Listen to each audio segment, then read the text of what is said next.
Zu einem weiteren Goldinvest CEO-Interview. Ich freue mich heute mit Basil Botha sprechen zu können von Latin American Minerals, einem sehr spannenden Explorationsunternehmen aus Kanada, das das Paso Yobai-Projekt das vielversprechend, muss ich sagen, das ist ein wirklich sehr interessantes Projekt in Paraguay erkundet. Und Latin American hat auch schon das Interesse der Investorenlegende Eric Sprott auf sich gezogen, der im Sommer mehr als 37% an dem Unternehmen erwarb. Wir wollen jetzt mit Herrn Botha von Herrn Botha einmal genauer hören, wie der Stand der Dinge in Paraguay ist und was genau es mit dem Projekt auf sich hat. Welcome, Basil. Thank you. Well, to begin with, please give us a short overview of the company and, of course, the Paso Yobai-Projekt. With pleasure.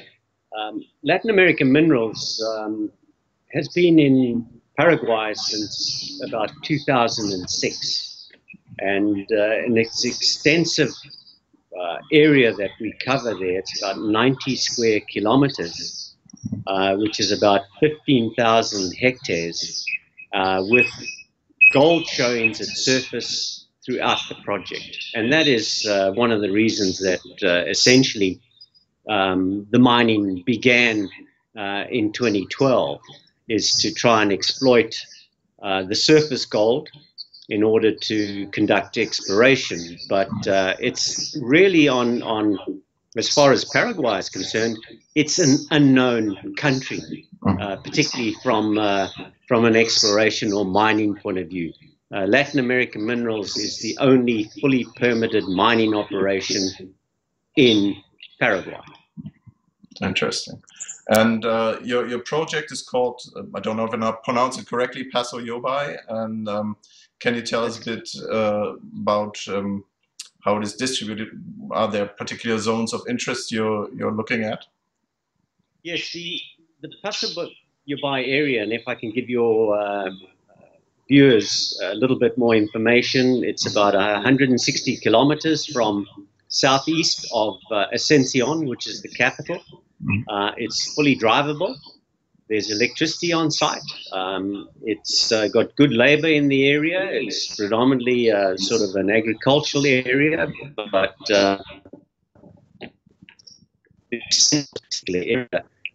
it's relatively unknown as far as from a mining exploration point of view.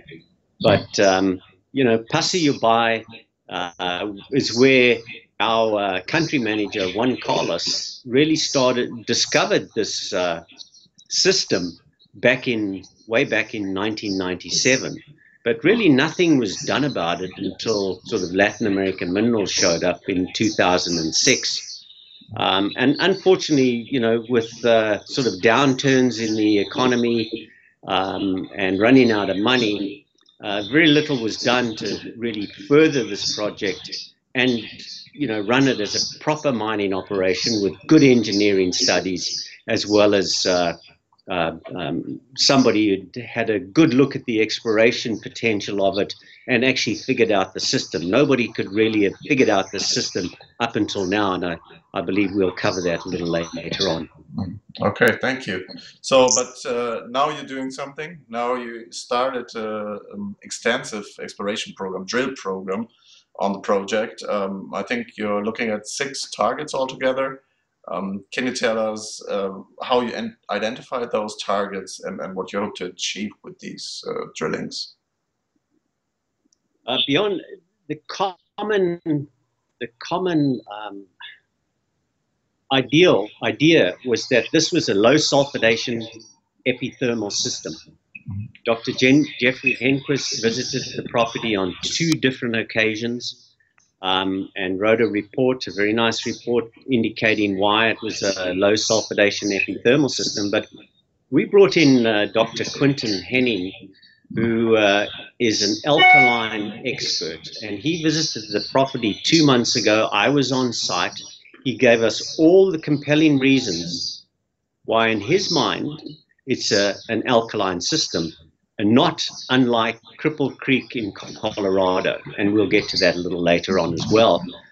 But with the visit of Dr. Quinton Henning, we've now identified in our minds, as well as that this system is what he indicates it is, because as a low sulfidation system, you'd see a lot of alterations, sulfur, etc. You don't see this in this particular rock, and that's why he pointed out compellingly with our senior geologist, qualified person, Paul Sargent, who was on site, that this is what we should follow. And I'm getting to the point of how we identified these targets. Now we're going back and following a regime that Quinton Henning has outlined in terms of doing very short step outs, because he identifies the system as probably a spider's web that's probably lateral in extent, and we have to try and now, with short step outs from our current program, is to try and identify and also orientate these holes, which were never done, so that we could actually put sort of a model together. So a lot of the work that was done previously was not done in terms of being able to figure out what the structure is. So we've just really kicked this thing off very early in October to make sure that now we can follow this program and identify in our minds exactly what we're dealing with. It's quite a complex beginning to this exploration program. Okay. Just but when you talk about previous work, there were some spectacularly high-grade results in previous drilling, dating to back to 2012, I think. Yes, they are.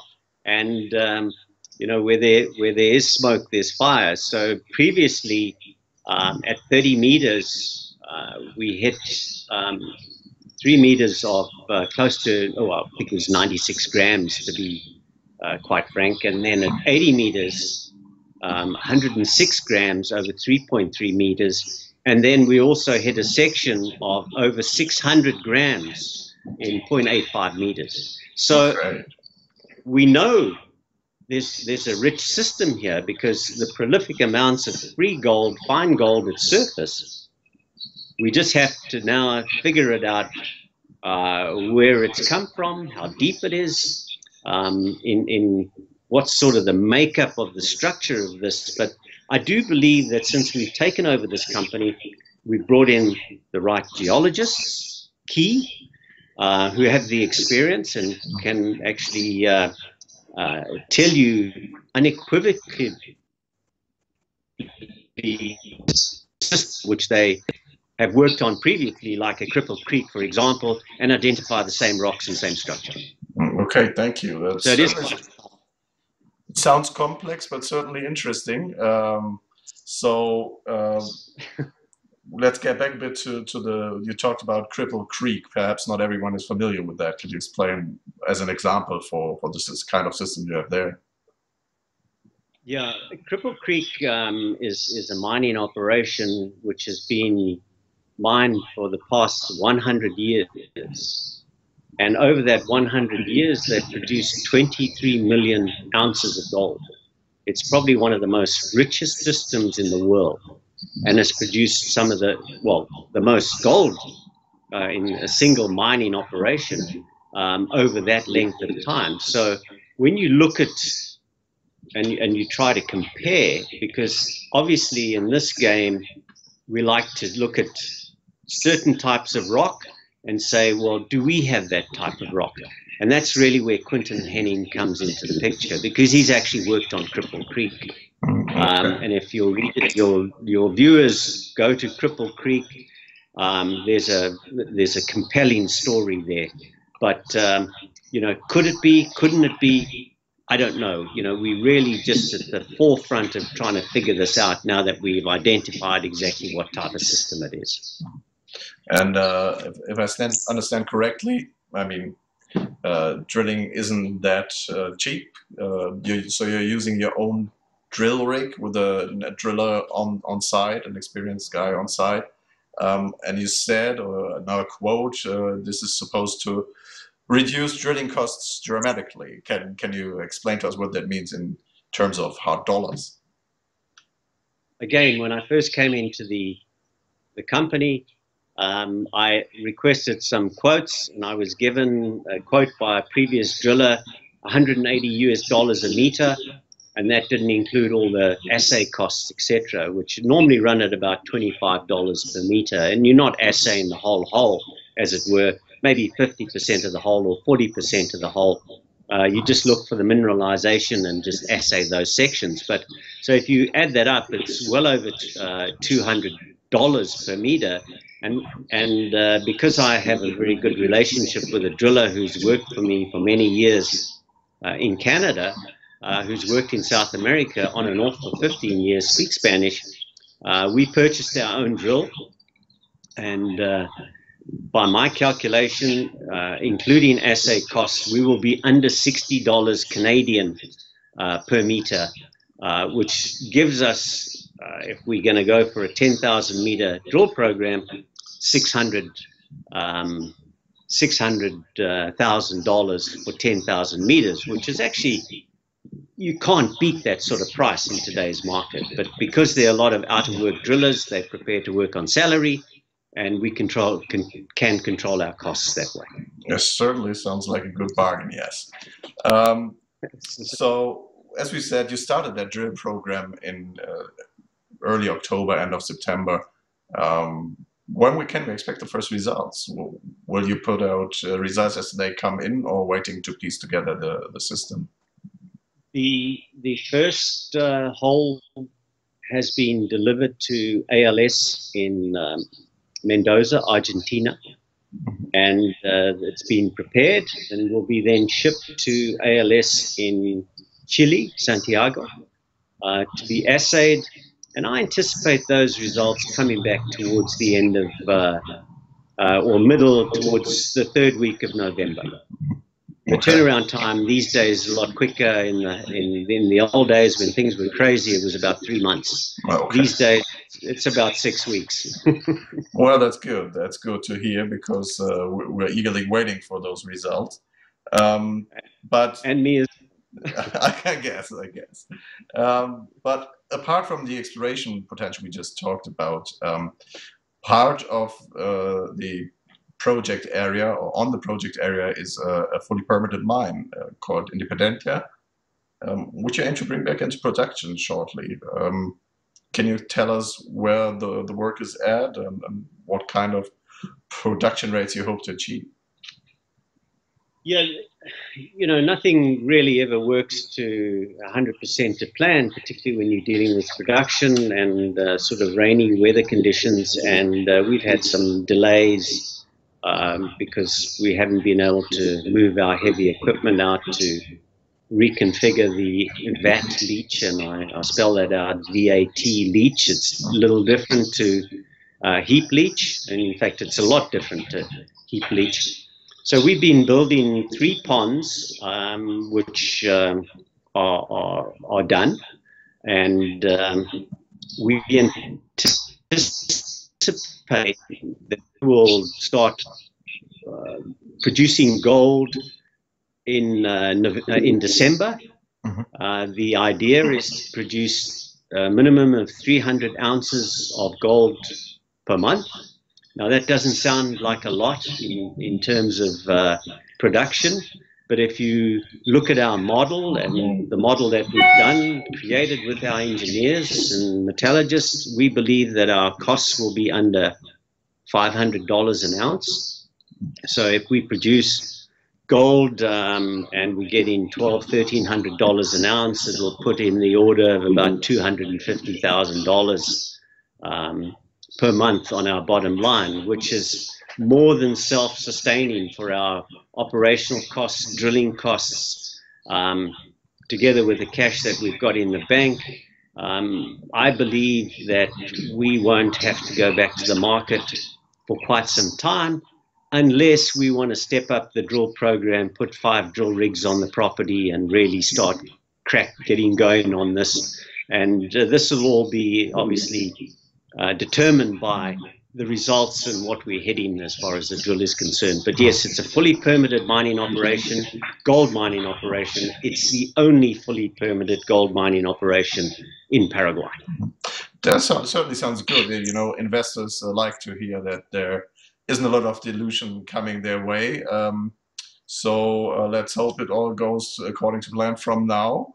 Um, so taking all this into consideration, to sum it up in your personal opinion, what do you think? Why would now be a good idea or a good time for investors to invest in Latin American minerals? What we've essentially done here, beyond from August last year, with the help of Pine Tree, Richard Patricio, Albert Contadi, and some brokers on the street, you know, we've been able to raise sufficient money. The company was $2 million in debt. We've retired a lot of that debt. We've consolidated a lot of that debt, so we don't have this sword of Damocles holding over us to cut off our heads because we can't service the debt. We still have $2.2 million in the bank, and once we go into production, you know, we stop bleeding cash, as it were. And as I would like to outline with Paraguay, there are very few Canadian junior mining companies or exploration companies doing any work in Paraguay. It's not on the radar list, yet there's prolific gold at surface. It's a mining operation.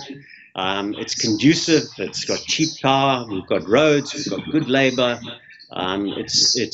It's not a bad country to work in. I'm not saying that any country is great to work in, because every country has its challenges, political, socio-economic, but we are doing good things on the ground as far as social work is concerned. We're working with the local people. We're building schools. We're working with churches, etc. But the most compelling reason is that when Paraguay does, when the light goes on and Canadian or mining companies, exploration companies actually figure it out, that this country has not been picked over like a lot of the other countries, and we are virtually working down there in impunity. I mean, nobody knows that we're down in Paraguay. But the potential from a mining perspective as well as exploration perspective, based on the numbers that we've hit in the past, you know, where there's smoke, and I was speaking to our geologists yesterday, where there's the smoke, you need the smoke to be able to get the fire going. So that's one of the most compelling reasons. And as far as my 40 years in this business, I haven't seen anything like this in my career. Okay. Thank you, and we'll wish you well for the next endeavors. Thank you. Thanks, Bjorn. Good talking to you.